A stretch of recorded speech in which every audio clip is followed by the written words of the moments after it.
And now a severe warning for Jasper, Porter County.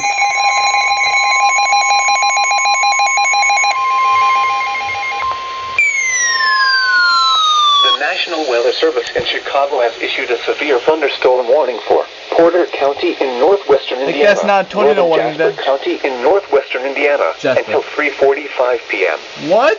At 2:41 p.m., severe thunderstorms were located along a line extending from Crown Point to Lake Dalecarlia to near Lake Village to near Hopkins Park, moving east at 40 miles per hour. Hazard, 60 miles per hour wind gusts. Source, radar indicated. Impact, expect damage to roofs, siding, and trees. Locations impacted include Valparaiso, Lamont, Hebron, Wheatfield, Lakes of the Four Seasons, That's not tornado warning by then. Counts, Boone Grove, Bailey's Corner, Stoutsburg, Fair Oaks, Parr, Dunn's Bridge, and Malden. For your protection, move to an interior room on the lowest floor of a building. A tornado watch remains in effect until 9 p.m. for northwestern Indiana.